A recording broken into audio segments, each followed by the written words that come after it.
नमस्कार, आपण पाहत आहात पुणे लाईव्ह न्यूज. पाहुयात दिवसभरातील ठळक घडामोडी. संत सेवालाल महाराज यांच्या जयंतीदिनी चाकण औद्योगिक भागात रविवारी ठिकठिकाणी अभिवादन करण्यात आले. दरम्यान याच कार्यक्रमाला महाळुंगे पोलीस ठाण्याच्या हद्दीत गालबोट लागले. याबाबत प्राप्त होत असलेल्या माहितीनुसार संत सेवालाल महाराज यांच्या जयंतीदिनी कार्यकर्त्यांनी काढलेल्या दुचाकी रॅलीमधील एका दुचाकीचा एकाच धक्का लागून अपघात झाला. त्यानंतर झालेल्या वादात झेंडा तुडवल्याचा आरोप करत महाळुंगे पोलीस ठाण्यात मोठा जमाव जमला. सुमारे 2 तास यावरून संतप्त जमावाने पोलीस ठाण्यात ठिय्या मारला. यावेळी मोठा बंदोबस्त पोलीस ठाण्यात तैनात करण्यात आला. वरिष्ठ पोलीस अधिकाऱ्यांनी महाळुंगे ठाण्यात धाव घेतली. सायंकाळी उशिरा हा जमाव पोलीस ठाण्यात परतला. याबाबत पोलिसांनी मात्र काहीही अधिकृत माहिती दिली नाही.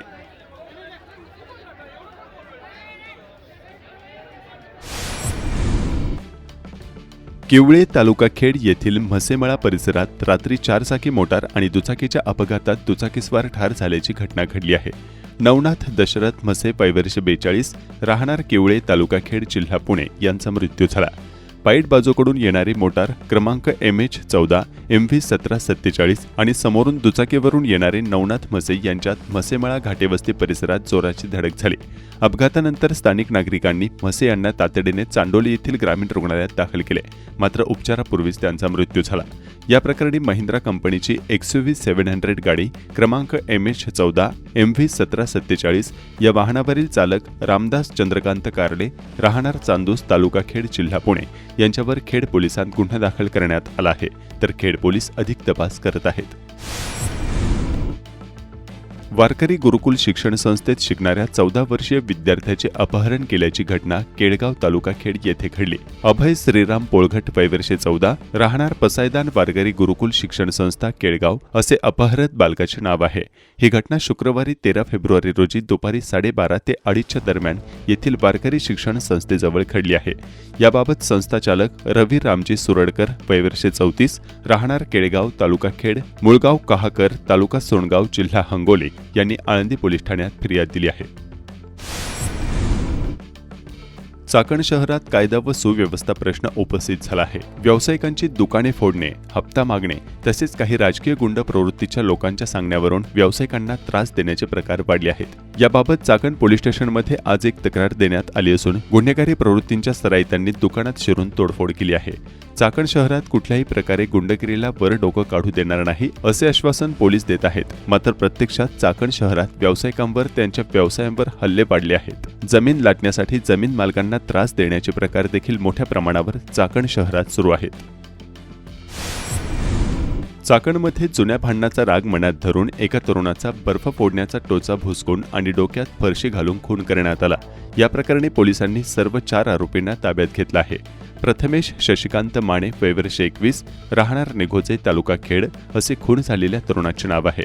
याबाबत शशिकांत दाजी माने वय 48 राहणार कमल पार्क सोसायटी निघोजे तालुका खेड यांनी चाकण पोलीस ठाण्यात दिलेल्या फिर्यादीवरून वैभव संजय शिंदे वय 19 राहणार माणिक चौक श्रीराम सोसायटी चाकण आणि अनुज संदीप परदेशी वय 19 राहणार चाकण तालुका खेड अशी अटक केलेल्यांची नावे आहेत. यामध्ये 2 सज्ञान तरुणांना अटक करण्यात आली असून अन्य 2 आरोपी अल्पवयीन आहेत. शनिवारी सकाळी प्रथमेश आणि मुख्य आरोपी वैभव शिंदे यांच्यात फोनवर शाब्दिक वाद झाला होता.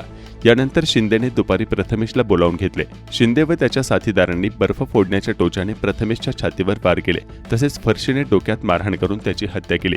घटनेचे गांभीर्य ओळखून पोलिसांनी तातडीने तपास चक्रे फिरवली आणि सर्व आरोपींना 12 तासांच्या आत ताब्यात घेतले अशी माहिती चाकण पोलिसांनी दिली आहे.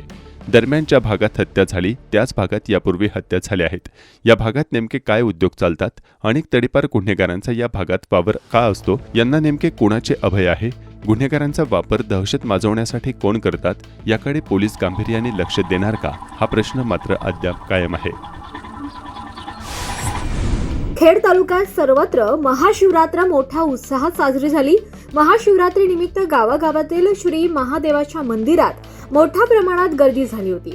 पुणे जिल्ह्यातील खेड आंबेगाव तालुक्यातील श्री क्षेत्र डाकिण्या भीमाशंकर मंदिर परिसरातील विकास कामांमुळे मंदिर भाविकांना दर्शनासाठी 3 महिने मंदिर बंद ठेवण्यात आलं आहे.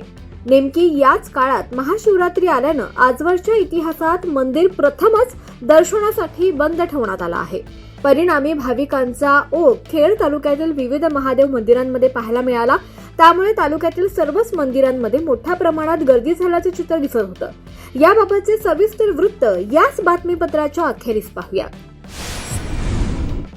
पुणे नाशिक महामार्गावर वाकी काळूस फाट्याजवळ कोळसा भरलेला ट्रक रस्त्यात आडवा झाला. या घटनेमुळे वाहतूक विस्कळीत झाल्याचं पुणे लाईव्हच्या दर्शकांनी व्हिडिओ पाठवून कळवलाय. आज काळूसमध्ये झालेल्या सप्ताहाच्या निमित्तानं काळूसच्या कन्या असलेल्या आणि पुण्याच्या नवनिर्वाचित नगरसेविका तेजश्री महेश पवळे यांची नगरसेवकपदी निवड झाल्याबद्दल त्यांच्या गावाच्या वतीनं तसंच नवनिर्वाचित जिल्हा परिषद सदस्य गणेश आरगडे यांच्या वतीनं सत्कार करण्यात आला. भारतीय जनता पार्टी खेड तालुका यांच्या वतीनं नागरिकांना येणाऱ्या समस्या सोडवण्यासाठी ग्रामवैभव इमारत चाकण नगर परिषद येथे मदत कक्ष सुरू करण्यात आलाय. नागरिकांना येणाऱ्या महसूल, विद्युत विभाग, पोलीस स्टेशन, नगर परिषद तसेच सरकारी योजनांची अंमलबजावणी करण्यासाठी मदत कक्ष सुरू करण्यात आल्याची माहिती खेड तालुका भारतीय जनता पार्टी अध्यक्ष भगवान मेदनकर यांनी दिली आहे. खेड तालुका शिक्षण प्रसारक मंडळ संचलित हुतात्मा राजगुरू महाविद्यालयात आनंदवारी म्हणजेच पावली चालती पंढरीसी या संकल्पनेवर आधारित असलेल्या ज्ञानदीप नियतकालिकाचे प्रकाशन आमदार बाबाजी काळे, हबप पुरुषोत्तम महाराज पाटील, हबप बाळशीराम महाराज मिंडे, हबप पोपट महाराज राक्षे, हबप प्राजक्ता झेंडे यांच्या हस्ते संपन्न झालं. या प्रसंगी संस्था अध्यक्ष ॲडव्होकेट देवेंद्र बुट्टे पाटील, उपाध्यक्ष नानासाहेब टाकळकर उपस्थित होते. महामेट्रोची कासव गती, नाशिक फाटा चाकण डीपीआर रद्द, निगडी ते स्वारगेट असा मेट्रो मार्ग हवा असताना तो पिंपरी ते स्वारगेट असा करण्यात आला. त्यामुळे मध्यवर्ती मार्गावर मेट्रोची अर्धवट कनेक्टिव्हिटी असल्याने शहरवासियांमध्ये नाराजीचा सूर होता. अखेर निगडी ते पिंपरी मेट्रो विस्तारित मार्गाचे काम सुरू करण्यात आले. दुसरीकडे पुणे शहरात मोठ्या संख्येने मेट्रोचे नवीन मार्गांना मंजुरी दिली जात आहे. त्या तुलनेत पिंपरी चिंचवड आणि लगतच्या चाकण औद्योगिक भागात नवीन मार्ग केले जात नाहीत. अर्धवट असलेल्या पिंपरी ते निगडी मार्गाचे काम संथ गतीने सुरू आहे. निगडी ते चाकण या नव्या मार्गाचा डीपीआरमध्ये भोसरी मार्गाचा समावेश करून सुधारित डीपीआर लवकरच पालिकेला सादर केला जाणार असल्याचे फक्त बोलले जात आहे. नाशिक फाटा ते चाकण मेट्रोचा डीपीआर देखील रद्द करण्यात आल्याची बाब समोर येत आहे. पुण्याच्या तुलनेत पिंपरी चिंचवड व लागून असलेल्या चाकणबाबत दुर्लक्ष केले जात असल्याने नाराजी व्यक्त केली जात आहे. जिल्हा नियोजन समितीच्या बैठकीनंतर उपमुख्यमंत्री सुनेत्रा पवार यांनी शुक्रवारी उत्तर पुण्यातील नवनिर्वाचित जिल्हा परिषद व पंचायत समिती सदस्यांची बैठक घेत स्थानिक राजकीय परिस्थितीचा सखोल आढावा घेतला. पुण्यातील नवीन शासकीय विश्रामगृहात पार पडलेल्या या बैठकीमुळे त्यांनी प्रत्यक्ष कामाला सुरुवात केल्याची चर्चा राजकीय वर्तुळात रंगू लागली आहे. खेड, आंबेगाव, जुन्नर, शिरूर, हवेली आणि मावळ तालुक्यातील सदस्यांसोबत चर्चा करताना पवार यांनी निवडणूक प्रक्रियेदरम्यान घडलेल्या घडामोडी, स्थानिक राजकीय समीकरणे आणि कार्यकर्त्यांना भेडसावणाऱ्या अडचणी जाणून घेतल्या. यावेळी शिरूरचे आमदार ज्ञानेश्वर कटके, भोरचे आमदार शंकर मांडेकर, जुन्नरचे माजी आमदार अतुल बेनके, खेडचे माजी आमदार दिलीप मोहिते तसेच अशोक पवार उपस्थित होते. जिल्हा परिषद निवडणुकीत राष्ट्रवादी काँग्रेस पक्षाने 73 पैकी 51 गटांमध्ये विजय मिळवला असून 13 पैकी 8 पंचायत समित्यांवर स्पष्ट बहुमत मिळवले आहे. अध्यक्ष व उपाध्यक्ष निवडीच्या पार्श्वभूमीवर पक्षातील दोन्ही गटांमधील समन्वय आणि काही ठिकाणी सुरू असलेली धुसफूस लक्षात घेता ही बैठक महत्त्वाची मानली जात आहे. दरम्यान उत्तर पुण्यातील या बैठकीनंतर जिल्हा परिषद अध्यक्ष उपाध्यक्ष निवडीपूर्वी राजकीय हालचालींना वेग येण्याची शक्यता व्यक्त केली जात आहे. पक्षांतर्गत समन्वय, स्थानिक पातळीवरील समीकरणे आणि आगामी निर्णय प्रक्रिया यावर या बैठकीचा परिणाम होणार असल्याची चर्चा राजकीय वर्तुळात सुरू आहे. खेड तालुक्यात सर्वत्र महाशिवरात्र मोठ्या उत्साहात साजरी झाली. महाशिवरात्रीनिमित्त गावागावातील श्री महादेवाच्या मंदिरात मोठ्या प्रमाणात गर्दी झाली होती. पुणे जिल्ह्यातील खेड, आंबेगाव तालुक्यातील श्री क्षेत्र डाकिन्या भीमाशंकर मंदिर परिसरातील विकास कामांमुळे मंदिर भाविकांना दर्शनासाठी 3 महिने बंद ठेवण्यात आले आहे. नेमकी याच काळात महाशिवरात्री आल्याने आजवरच्या इतिहासात मंदिर प्रथमच दर्शनासाठी बंद ठेवण्यात आले. परिणामांनी भाविकांचा ओघ खेड तालुक्यातील विविध महादेव मंदिरांमध्ये पाहायला मिळाला. त्यामुळे तालुक्यातील सर्वच मंदिरांमध्ये मोठ्या प्रमाणात गर्दी झाल्याचं चित्र दिसत होतं. भीमाशंकराचे मूळ स्थान असणाऱ्या भोरगिरी येथील भीमा नदी काठी असणाऱ्या कोटेश्वर मंदिरात शिवलिंगाच्या दर्शनासाठी मोठ्या प्रमाणात गर्दी झाली होती. यंदा भाविकांची गर्दी वाढणार असल्याच्या पार्श्वभूमीवर पोलिसांनी मंदिराच्या अलीकडे पार्किंगची व्यवस्था केल्याने भाविकांना दर्शन घेणे सुलभ झाले. बाजार समितीचे संचालक विठ्ठल वणघरे यांच्या मार्गदर्शनाखाली स्थानिक ग्रामस्थांनी मंदिर परिसरात दर्शन बारीचे व्यवस्थापन केल्यामुळे गर्दी नियंत्रणात राहिली. तर याच परिसरात भोरगडावर शिवलिंगाच्या दर्शनासाठी निसर्गप्रेमींनी गर्दी केली होती. श्री क्षेत्र आळंद येथील पुरातन श्री सिद्धेश्वर महाराज मंदिरात महाशिवरात्रीनिमित्त हजारो भाविकांची पहाटेपासून गर्दी होती. महाशिवरात्रीनिमित्त अनेक भाविकांनी अभिषेक केले. आळंदीमध्ये इंद्रायणी घाट भाविकांनी फुलून गेला होता. वडगाव हिणंद येथील पांडवकालीन महादेव मंदिर श्री क्षेत्र बेली येथे सुद्धा सकाळपासून महादेवाच्या दर्शनासाठी भाविकांची गर्दी दिसून येत होती.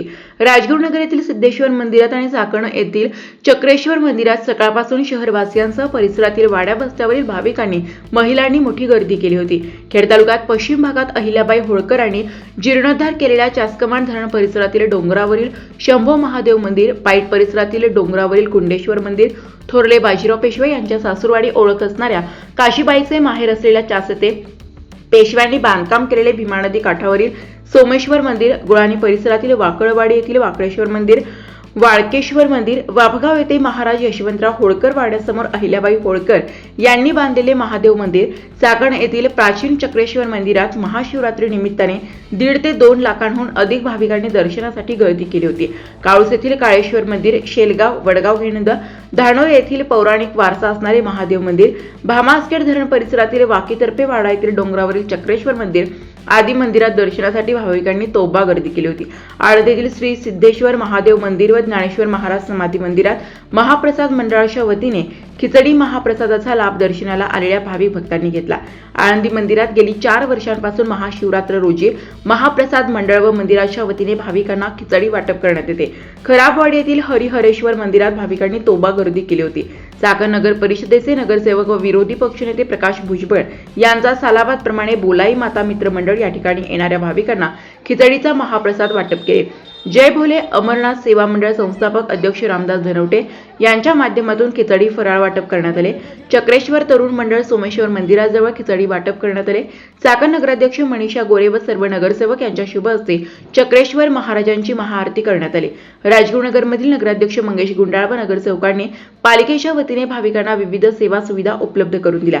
खेड तालुक्यातील याच सर्व कार्यक्रमांवर एक नजर टाकूया. देशाच्या प्रमुख असणाऱ्या औद्योगिक नगरीमध्ये श्री चक्रेश्वर महाराजांच्या कृपाशीर्वादानं महाशिवरात्र पर्वानिमित्त आज या महाशिवरात्रीच्या पवित्र दिनी देशाच्या कानाकोपऱ्यातून लाखो भाविक भक्त काल रात्र 11 वाजल्यापासूनच या ठिकाणी चक्रेश्वर महाराजांच्या दर्शनासाठी मोठ्या शिस्तीने रांगेत उभे आहेत.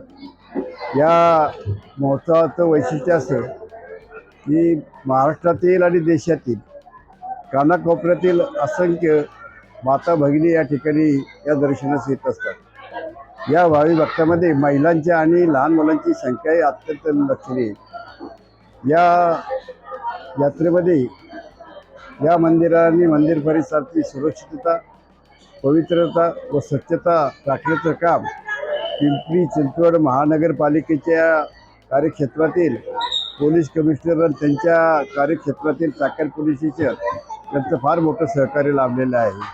या ठिकाणी योगायोगाने आज सकाळपासून देशातल्या निळ्या भाषेतील विशेषतः राजस्थानी असतील, बंगाली असतील, बिहारी असतील या माता भगिनींची भजनं सतत चालू आहे आणि खऱ्या अर्थाने त्यांना एक मुक्त व्यासपीठ, धार्मिक व्यासपीठ या ठिकाणी चक्रेश्वर मंदिर देवस्थान ट्रस्टने उपलब्ध करून दिलेलं आहे.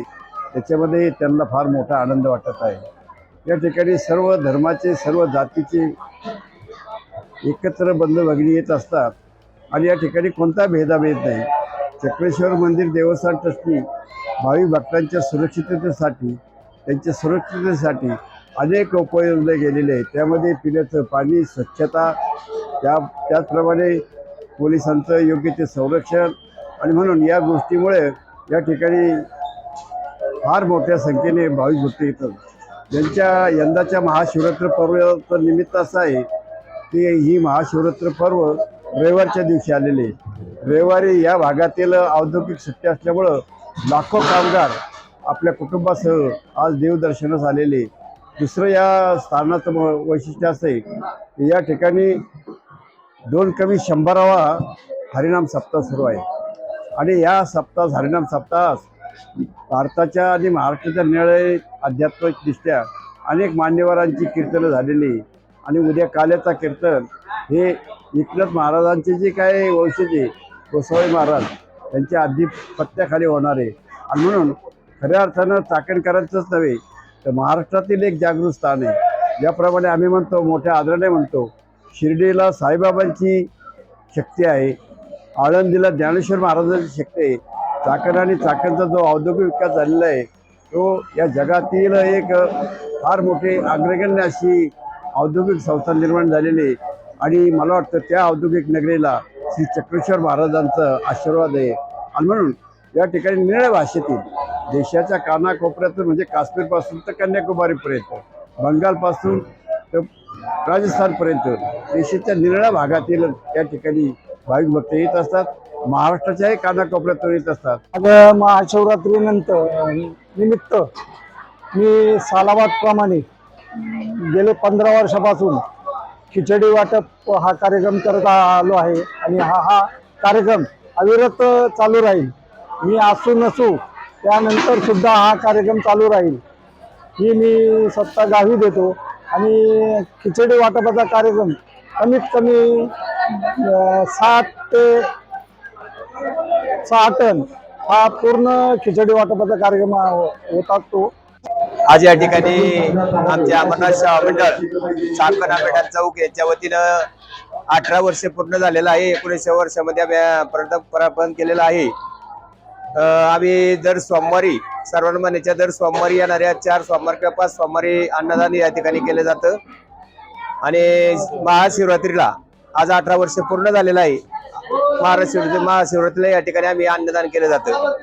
त्या खिचडीच्या वाटपानंतर आमचा हा मंडळ चांगल्या ठिकाणी पदार्पण करीत आहे. आम्ही कोल्हापूर ज्योतिबा या ठिकाणी एक जागा घेतलेली आहे. त्या ठिकाणी एक धर्मशाळा बांधण्याचा आमचा उद्दिष्ट आहे या मंडळाचं.